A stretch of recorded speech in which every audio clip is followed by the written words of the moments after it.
Géopolis Télévision, dans les profondeurs de l'économie africaine. Tout de suite,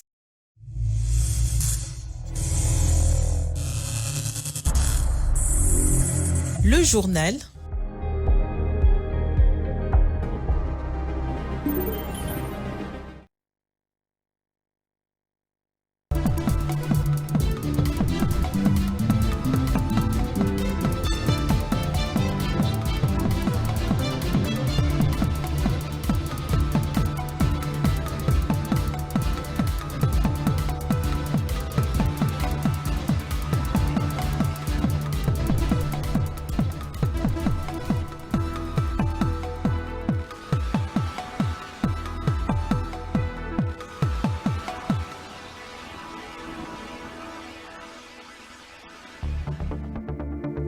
L'épidémie de monkeypox est en forte progression dans la ville-province de Kinshasa, capitale de la République démocratique du Congo. Le ministère provincial de la Santé a récemment signalé une détérioration alarmante. Vous aurez le détail dans ce journal. Et puis au Ghana, le régulateur de la filière cacao Coco Board ne sollicitera pas un prix indiqué pour le compte de la campagne cacaoyère 2024-2025. Très heureux de vous retrouver, madame, monsieur. Bonsoir et bienvenue dans ces journaux télévisés sur Géopolis Télévision, la grande édition. Je l'ai dit au sommaire, Kinshasa, la capitale de la République démocratique du Congo, fait face à une crise sanitaire majeure avec une épidémie de mpox en forte progression. Cette maladie virale, bien que rare, peut être grave et se répand rapidement dans cette ville de près de 20 millions d'habitants. Les ministères provinciaux de la Santé a récemment signalé une détérioration alarmante de la situation. Suivez les détails dans cet élément de Don Momat. Selon les dernières informations fournies par le ministre provincial de la Santé, Patricia Ngongo, le nombre de cas suspects d'Mpox à Kinshasa est passé de 81 à 111 en une seule journée, avec 21 cas confirmés. Cette progression rapide a conduit à l'inclusion des 7 des 35 zones de santé de la ville parmi les zones touchées. Parmi ces zones, Limete se distingue avec le plus grand nombre de cas confirmés, 7, suivi de Kasavubu avec 4 cas, ainsi que Nsele et Barumbu avec 3 cas chacun. Jusqu'à présent, seuls 2 décès ont été enregistrés à Kinshasa parmi les 548 victimes recensées au niveau national depuis le début de l'épidémie. Cependant, l'augmentation rapide de cas pourrait potentiellement aggraver ces taux dans la capitale si des mesures adéquates ne sont pas rapidement mises en place. Face à cette montée en flèche des cas, les autorités provinciales mettent l'accent sur la prévention. Le ministère de la Santé recommande vivement des mesures d'hygiène de base tels que le lavage régulier des mains avec du savon et de l'eau pour limiter la propagation du virus. Le ministre Ngongo a également exhorté la population à rester vigilante et à se conformer aux recommandations sanitaires. L'Mpox est une maladie virale pouvant toucher n'importe qui, indépendamment de l'âge, du sexe ou du mode de vie. Il est essentiel de reconnaître les symptômes de la maladie pour prendre des mesures appropriées. Les signes cliniques d'Mpox incluent une éruption cutanée évoluant en lésion, de la fièvre, des maux de gorge, des douleurs musculaires, des maux de tête et une faiblesse générale. Les personnes présentant ces symptômes doivent s'isoler à domicile, contacter un professionnel de santé et se soumettre à un test de dépistage. Les personnes les plus vulnérables telles que les nouveau-nés, les enfants, les femmes enceintes et les individus immunodéprimés peuvent présenter un risque accru de développer des formes graves de la maladie. La majorité des personnes atteintes de Mpox se rétablissent avec des soins de soutien comprenant des médicaments pour soulager la douleur et la fièvre. Cependant, certaines personnes peuvent nécessiter une hospitalisation et des traitements antiviraux pour gérer les symptômes graves et prévenir les complications.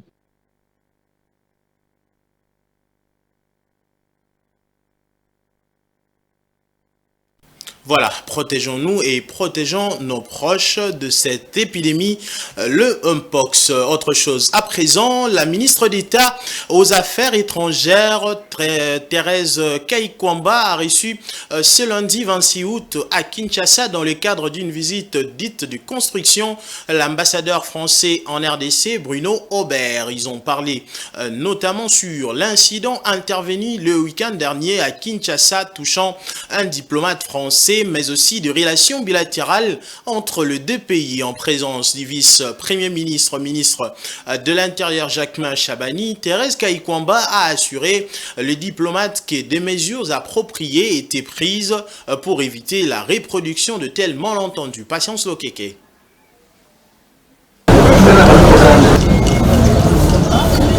Après l'incident survenu le week-end dernier à Kinshasa, impliquant le diplomate français, l'ambassadeur de la République française en RDC, Bruno Aubert, a rencontré la ministre d'État aux Affaires étrangères, Thérèse Kaikwamba, qui a fermement condamné cet incident et assuré que des mesures ont été prises pour éviter que de tels événements ne se reproduisent à l'avenir. Donc nous avons eu un entretien très confiant, très fructueux, très constructif avec la ministre d'État, en présence d'ailleurs du vice-premier ministre de l'Intérieur. La ministre d'État a présenté une excuse de l'État congolais pour cet événement regrettable qui, comme elle l'a souligné elle-même, est en violation flagrante des conventions de Vienne, également en violation des bons usages de courtoisie et d'amitié qui lient nos deux pays, la République démocratique du Congo et la République française. Les deux personnalités ont évoqué également des questions d'intérêt commun entre la RDC et la France, axées sur plusieurs domaines de coopération, notamment la situation sécuritaire à l'est de la RDC. C'est un entretien très positif, et un entretien tout à fait en ligne avec la qualité des relations qui lient nos deux pays. Encore plus depuis ces dernières années, puisque nous avons eu la visite du président Macron ici, la visite du président Tshisekedi à Paris en moins de 2 ans. Donc nous travaillons sur des chantiers de coopération importants. En présence du VPM de l'Intérieur, la ministre d'État a souligné l'importance que la République démocratique du Congo accorde aux relations bilatérales avec la France, relations qui existent depuis plusieurs années. Apaisé par cet échange qu'il a jugé très positif, Bruno Aubert a affirmé que la coopération entre la RDC et la France, qui couvre plusieurs axes importants et diversifiés, doit être préservée à tout prix. Ils réclament le paiement de leurs émoluments, le frais de fonctionnement et ceux d'installation. Ce sont les conseillers communaux qui sont élus depuis 2023. Ces conseillers ont échangé avec le vice-premier ministre, ministre de l'Intérieur, Sécurité, Décentralisation et Affaires coutumières samedi dernier en son cabinet de travail. Un échange au cours duquel ils ont fait un plaidoyer pour les conditions de travail. Jojo Moulamba. Ils étaient au total 80 conseillers municipaux sur les 915 élus sur toute l'étendue du territoire national à être reçus par le vice-premier ministre, ministre de l'Intérieur, Sécurité, Décentralisation et Affaires coutumières Jacquemain Chabani-Louko. Ces conseillers municipaux ont plaidé pour l'amélioration de leurs conditions de travail. Nous avons également porté à la connaissance de notre ministre tutelle que depuis 8 mois, où nous avons été installés, nous n'avons jamais été payés, pas de frais d'installation, pas de frais de fonctionnement, ou encore les émoluments. Et bientôt, la rentrée scolaire, cette situation viole l'article 10 de la loi sur les ETD, qui veut à ce que les conseillers communaux soient payés décemment pour assurer leur indépendance et leur dignité. La question des élections de bourgmestre a été aussi abordée au cours de cet échange.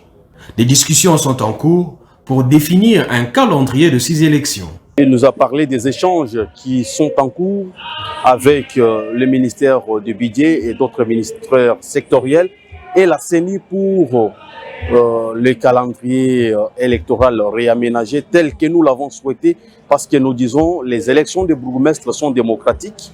Nous sommes dans un état démocratique, les tests doivent être respectés. Nous devons avoir les élections de bourgmestres. Nous ne pouvons pas continuer à fonctionner dans cette dichotomie-là.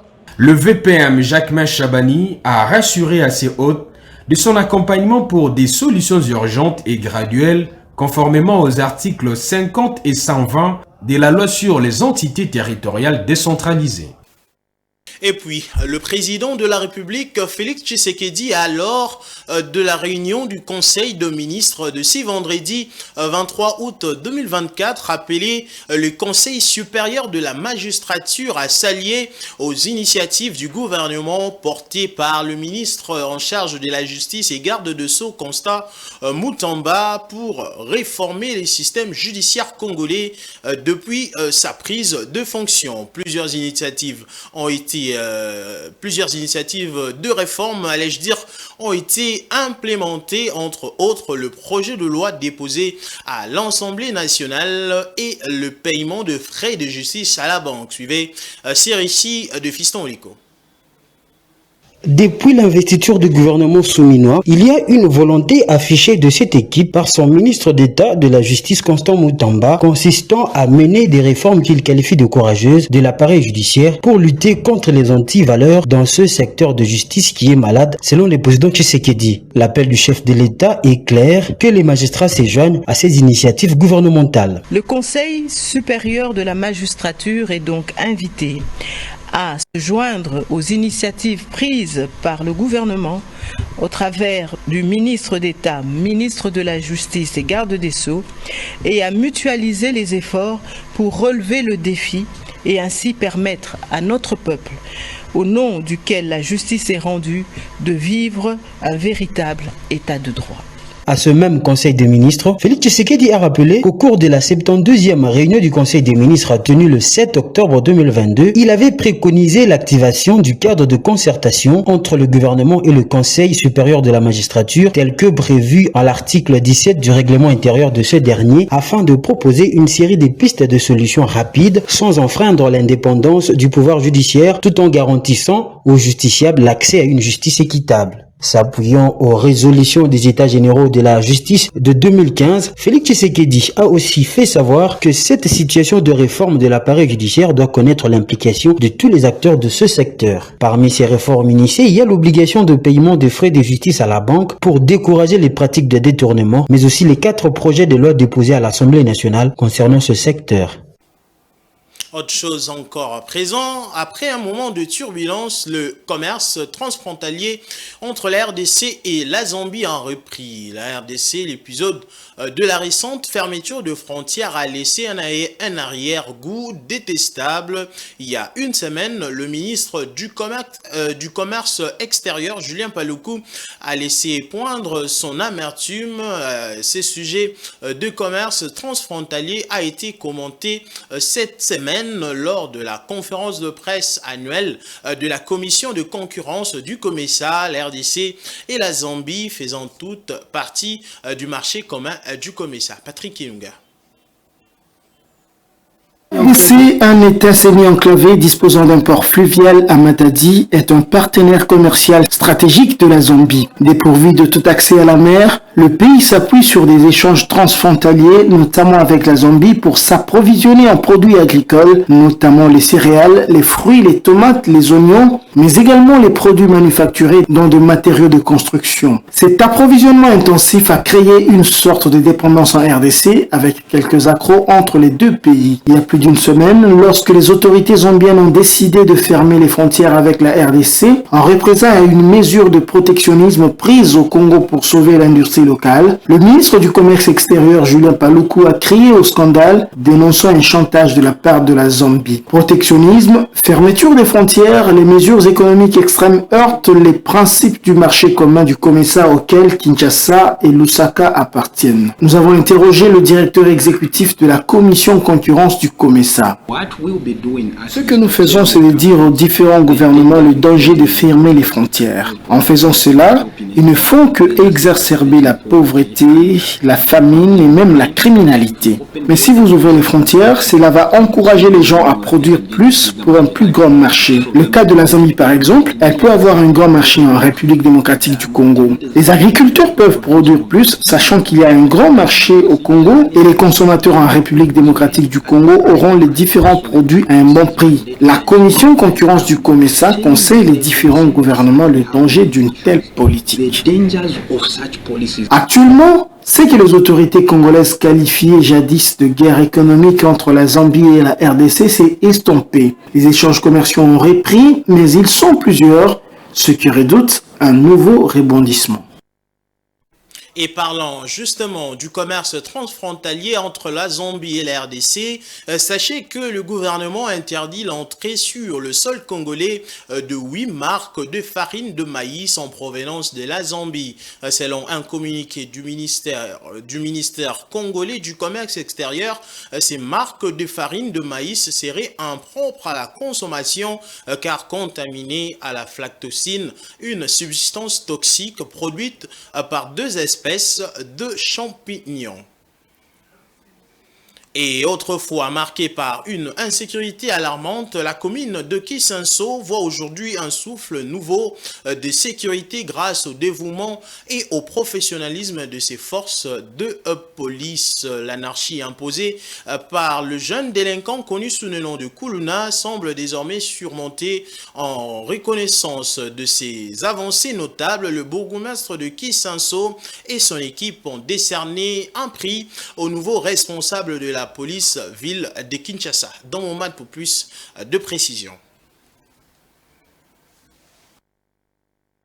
La récente baisse de la criminalité dans la commune de Kisenso serait le résultat d'une collaboration efficace entre la commune et la police, ainsi que des stratégies innovantes mises en place sous la direction du commissaire divisionnaire adjoint Blaise Kilimbalimba. Le bourgmestre de cette commune, qui lui a décerné un prix d'honneur et d'excellence, a souligné que ces efforts conjoints ont été essentiels pour atteindre cette amélioration significative de la sécurité publique.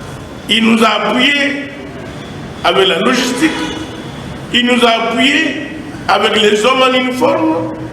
Et voilà qu'aujourd'hui, les Kisensois et Kisensoises peuvent aller de bout en bout, d'un quartier à un autre, circuler librement, j'insiste, jusqu'aux heures tardives, sans être inquiétés par le Kuluna. C'est pourquoi nous avons pensé lui remettre un prix. En recevant cette distinction, Blaise Kilimbalimba a exprimé sa gratitude envers ses collègues et la communauté de Kisenso pour leur soutien indéfectible. Il a affirmé que ce prix est le résultat d'un travail collectif et a promis de continuer à œuvrer sans relâche pour maintenir la sécurité et la tranquillité autant dans cette commune que sur l'ensemble de la ville de Kinshasa. Ici, me décerné par M. le bourgmestre de la commune de Kisenso, consciencieusement et très reconnaissant du travail abattu dans sa commune comme pilote. Je le décerne aussi à mes collaborateurs car je ne travaille pas seul. Je suis avec mes adjoints, mes chefs de département, des commandants districts. Tous ces gens contribuent, ne dorment pas pour obtenir les résultats escomptés aujourd'hui manifestés par cette cérémonie. Cet hommage au commissaire divisionnaire adjoint non seulement célèbre les succès dans la lutte contre la criminalité urbaine à Kisenso, mais reflète également l'engagement continu des autorités locales à assurer un environnement plus sûr pour tous les citoyens. Dans la nuit du samedi 24 au dimanche 25 août 2024, une grande partie du marché de la Liberté a été ravagée par un incendie suscitant des interrogations parmi les Kinois quant à la réouverture du grand marché central de Kinshasa, communément appelé Zando. Ces lieux de négoce fermés au public depuis 2021 attend encore son inauguration après plusieurs reports successifs. Damani Mujinga. Le grand marché de Kinshasa, connu sous le nom de Zando, continue de susciter de nombreuses attentes et incertitudes quant à son inauguration. Fermé depuis janvier 2021, la première inauguration après sa reconstruction avait été annoncée pour le 7 août avant d'être repoussée au 30 novembre 2023, puis au mois d'avril 2024. Aujourd'hui, les délais ont été dépassés et il règne un silence radio. De nombreux citoyens se demandent comment est-il possible que les autorités aient affirmé l'année passée que les travaux étaient déjà terminés alors que l'inauguration reste incertaine à ce jour. Dans son nouveau format, le marché Zando comprend 630 magasins et de nombreux étalages, ce qui devrait répondre aux besoins de commerçants et des mamans de la ville. Avec une superficie de 40 000 m² et une capacité d'accueil de plus de 80 000 personnes, le marché sera doté d'un système moderne d'évacuation de déchets. L'importance de ce projet pour la modernisation de Kinshasa, conformément à la vision du président Félix Tshisekedi, est indéniable. L'objectif est de fournir un espace adéquat aux commerçants et de doter la ville d'infrastructures modernes. Cependant, le respect des délais reste problématique. Malgré les avancées notables et les nombreuses promesses faites, la date précise de l'inauguration du marché Zando demeure incertaine. Les autorités urbaines et les citoyens de Kinshasa attendent avec impatience la finalisation des travaux et la concrétisation de ce projet ambitieux qui est censé jouer un rôle clé dans la redynamisation du commerce et la modernisation de la capitale. Allons au Kasaï central où cette province nichée au centre de la République démocratique du Congo fait face à une crise économique préoccupante avec un taux de chômage atteignant un niveau sans précédent de 90% relevé par le président du conseil provincial de la jeunesse Peter Bakandoa Chintombo. Cette situation alarmante met en lumière de défis considérables auxquels la population locale est confrontée en matière d'emploi, mais grâce au projet Safrimex financé par les bureaux centrales de coordination, beaucoup de jeunes se sont retrouvés. Suivez ces reportages de Francine Moukeba et Giscard Tamba. L'emploi des jeunes demeure un défi majeur dans la ville de Kananga au Kasaï central où 90% des jeunes sont sans emploi malgré leurs diverses qualifications. Safrimex, qui est une aubaine pour de nombreux jeunes diplômés, offre une lueur d'espoir à la jeunesse de la ville de Kananga grâce à ces méga projets financés par le bureau central de coordination. Nous les jeunes, à des fois on terminait les études, mais pour trouver du boulot c'était un peu trop compliqué. Mais aujourd'hui, Safrimex essaie un peu de nous aider. On a trouvé quelques miettes là des travaux qui nous aident à trouver au moins quelques argents qui nous aident à nous suffire à nos besoins. Moi d'abord je suis un technicien. Je suis un finisseur, j'ai commencé par être un TT de Safrimex. Quand je suis venu chez Safrimex, c'était vide. Je ne connaissais même pas comment tenir un tirouel, tout ça. Mais quand j'ai commencé par un TT, on m'a formé par un Jean Ismaël, c'est un génie. Il m'a formé, je suis devenu un technicien et aujourd'hui, nous sommes en train d'exceller avec ce travail. Moi, ma joie est que je suis très heureuse de ce travail. Mon mari m'avait abandonné il y a de cela 13 ans et les enfants n'étudiaient plus. Je n'avais pas les moyens de leur faire étudier. Grâce à ces projets de Safrimex, mes enfants étudient bien. L'un a décroché son diplôme d'État et l'autre est étudiante à l'université de Kananga. Grâce à ces projets de Safrimex, beaucoup de jeunes sans emploi se sont retrouvés en apprenant divers métiers dont la menuiserie, le ferrage, la maçonnerie, la conduite des engins lourds, pour ne citer que ces métiers du secteur des infrastructures et travaux publics. Au début, ce n'était pas facile pour trouver la main-d'œuvre qualifiée sur la ville. Ce sont des travaux qui sont à Kananga, peut-être je peux dire pour la première fois ou deuxième fois, depuis que les Belges sont partis, vous voyez. Pour moi, je dis que c'est le chômage, un taux de chômage qui était à Kananga a baissé parce que ce n'était pas facile. Ce n'était pas facile. On a plus de 800 personnes, 1200 qui travaillent avec nous et qui nourrissent leur famille. Safrimex, c'est une école. Vous venez, vous ne savez rien, mais quand vous arrivez, vous êtes un TT, aujourd'hui vous êtes un maçon, aujourd'hui vous êtes un ferrailleur. Donc, moi je trouve que l'invitation est cordiale à tout le monde. Les chefs du personnel de cette entreprise privée de construction et de génie civil appellent les autres jeunes à venir travailler au sein de ces projets de construction et modernisation de la voirie de Kananga et surtout, afin de baisser tant soit peu les taux de chômage de plus en plus galopants dans les Kasaï centrales. Et en sport, après la qualification de l'association sportive Maniema-Union pour le deuxième tour préliminaire de la Ligue 2 champions de la CAF, les 4 clubs congolais sont fixés sur leur prochain adversaire. Si le tout-puissant Mazembe affrontera Red Awards de la Zambie en Ligue 2 champions, l'association sportive Vita Club jouera face à l'équipe de Stellenbosch d'Afrique du Sud. Suivez.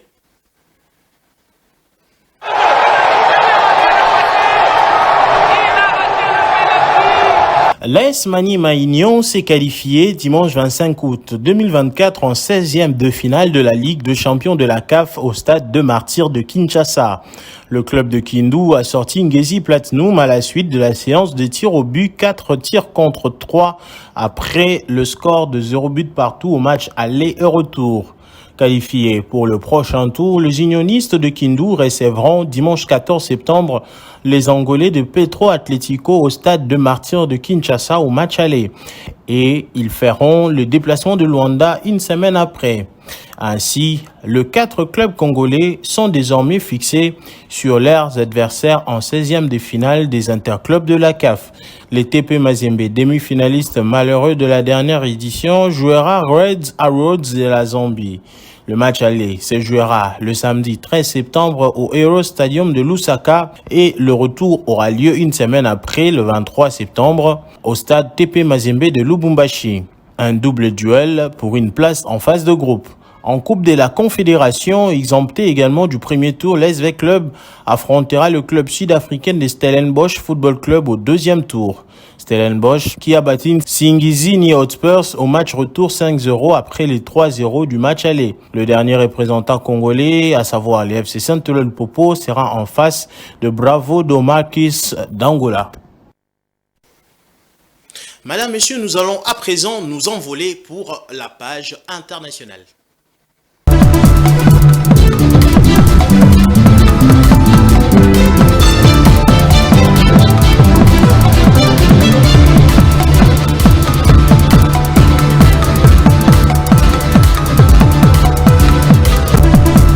Madagascar, un nouveau code minier adopté en 2023 devrait bientôt entrer en vigueur. Il s'agit d'une étape clé dans les développements de plusieurs projets miniers dans le pays, notamment celui des Toliara bloqué depuis 2019. Rachel Misenga.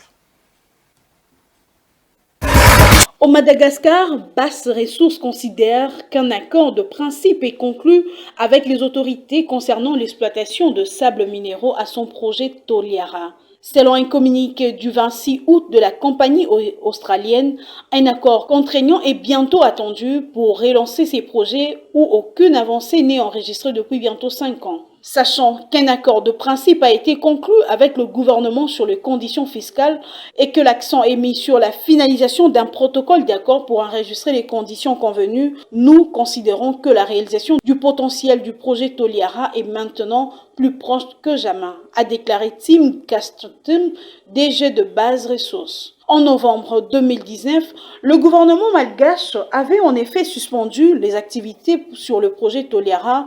L'objectif des autorités était de clarifier le bénéfice que l'exploitation de cette mine pourrait apporter au pays et à la communauté locale.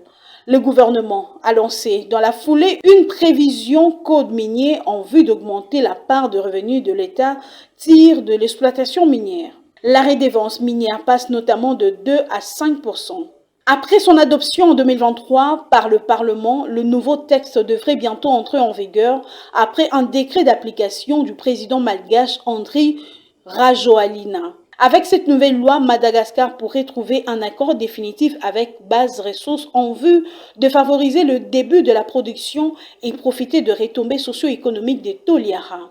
Selon une étude de faisabilité publiée en 2019, Toliara peut livrer en moyenne 780 000 tonnes par an d'ilménite, soit 53 000 tonnes par an de zircone et 7 000 tonnes par an de rutile sur plus de 3 décennies et généré de revenus annuels de 248,2 millions de dollars américains. Une étude de préfaisabilité publiée en décembre 2023 a montré que la valeur actuelle nette de Toliara était de 2 milliards de dollars grâce à l'exploitation de la monazite. Il est annoncé au sommaire, le régulateur de la filière cacao au Ghana finance chaque année depuis 1992-1993 ses achats de fèves auprès de producteurs grâce à un prêt syndic. Ces processus habituels ne sera pas reconduit pour le compte de la nouvelle campagne cacaoyère qui débute le 1er septembre prochain. Suivez. Au Ghana, le COCOBOD ne sollicitera finalement pas un prêt indiqué pour le compte de la campagne cocoyère 2024-2025, une démarche inédite en 32 ans. C'est ce qu'a annoncé Joseph Aïdo, son directeur général.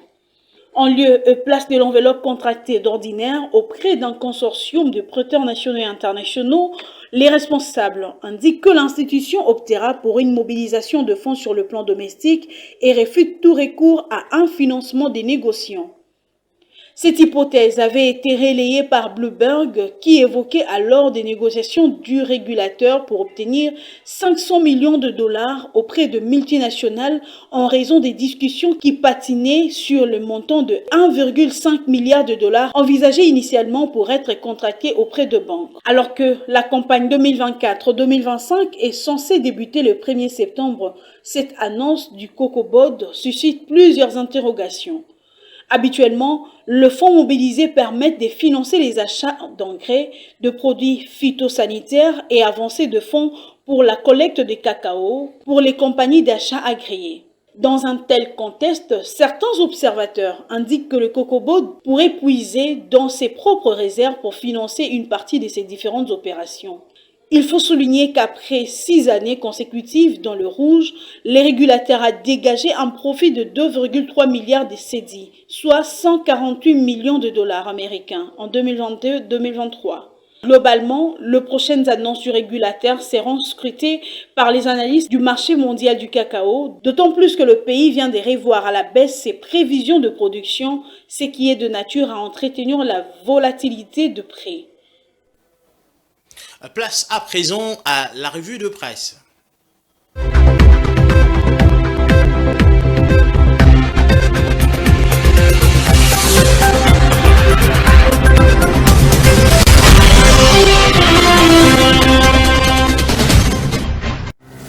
Mesdames, Messieurs, bonsoir. La rentrée scolaire en République démocratique du Congo est un sujet brûlant cette semaine, avec des annonces et des ajustements importants. Selon Forum des As, les négociations entre le gouvernement et les syndicats de l'éducation ont permis de trouver un accord satisfaisant pour une rentrée scolaire apaisée le 2 septembre. Ce compromis, poursuit le journal, a été le fruit des discussions intensives qui ont abouti à une harmonisation des vues, promettant ainsi une reprise sereine de cours. Cependant, la référence plus soulève des inquiétudes quant à la situation sanitaire, particulièrement la propagation du pox, une variole des singes qui inquiète de plus en plus. Le danger est que les retours en classe pourraient favoriser le foyer de contamination, d'autant plus que la maladie se répand rapidement dans plusieurs provinces, dont Kinshasa. Le gouvernement, conscient de cette menace, devrait envisager un report temporaire de la rentrée, comme le souligne EcoNews, qui précise que les délais ne devraient pas excéder 2 semaines en attendant l'arrivée des vaccins pour enfants face à cette crise sanitaire. La prospérité relaie l'appel du pape François qui a exhorté à un partage plus équitable des technologies et des traitements pour lutter contre la maladie d'Mpox. Cette solidarité internationale est cruciale pour endiguer la propagation de l'épidémie qui touche durement la RDC et d'autres pays africains. Parallèlement, Info 27 rapporte la détermination du président Félix Tshisekedi à réformer les secteurs de la justice en RDC. Lors de la dernière réunion du Conseil des ministres, il a réaffirmé son engagement pour améliorer l'appareil judiciaire en collaboration avec le Conseil supérieur de la magistrature. Cette initiative vise à résoudre les lenteurs procédurales et la corruption endémique qui freinent l'efficacité du système judiciaire. à propos justement de la corruption. Africa News met en lumière les actions du ministre d'État à la Justice, Constant Moutamba, qui a lancé une campagne contre les détournements de fonds au sein du secteur judiciaire. L'audit récent a révélé des malversations graves et le ministre a ordonné des poursuites contre des greffiers et secrétaires accusés des détournements des recettes judiciaires. Ces mesures illustrent l'effort du gouvernement pour moraliser la vie publique et renforcer la transparence au sein des institutions judiciaires.